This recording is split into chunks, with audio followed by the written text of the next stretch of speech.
Olá galerinha, tudo bem com vocês? Sejam bem-vindos a mais um vídeo. E no vídeo de hoje nós vamos aprender a como desenhar o Natan Por Aí. Para quem não sabe, Natan Por Aí é um youtuber famoso brasileiro, conhecido pelos seus vlogs divertidos e as suas aventuras incríveis por diferentes lugares. Então, já vai sentando seu dedo no like para ajudar esse vídeo a chegar a mais fãs do Natan Por Aí. Se inscreve no canal se você ainda não é um inscrito. Nós estamos buscando bater a meta de 20 mil inscritos até o Natal. E falta somente 250 inscritos para a gente bater a meta. E lembrando, quando a gente bater essa meta, nós vamos ter vídeos extras aqui no canal. Então dá uma passadinha lá na comunidade do canal e dê seu voto em qual vídeo especial você quer ver aqui. Então, pega o lápis, pega a folha e vamos desenhar.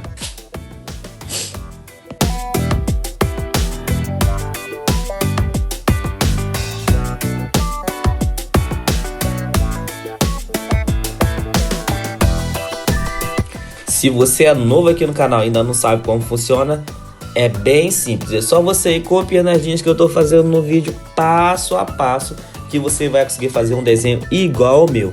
E se você quiser que o seu desenho apareça aqui na comunidade do canal, é bem fácil. Faz o desenho, posta na sua comunidade do canal e marca o nick do canal, que é @phdesenhos. Assim que eu ver a sua marcação, eu vou lá ver o seu desenho, vou tirar um print do seu desenho e postar aqui na comunidade do canal.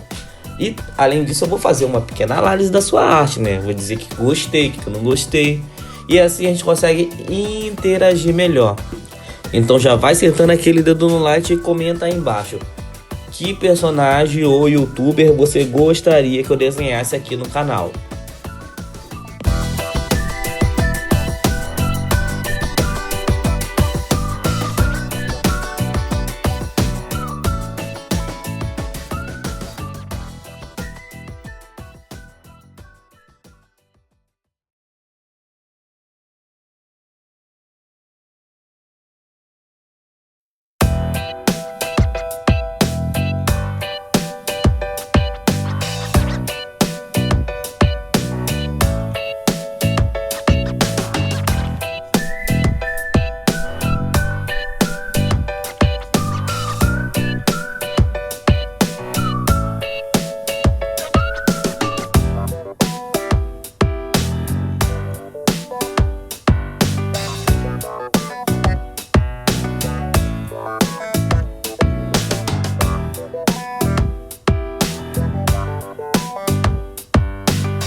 Então é isso, pessoal. Assista aí essa playlist de outros youtubers famosos que já apareceram aqui no canal.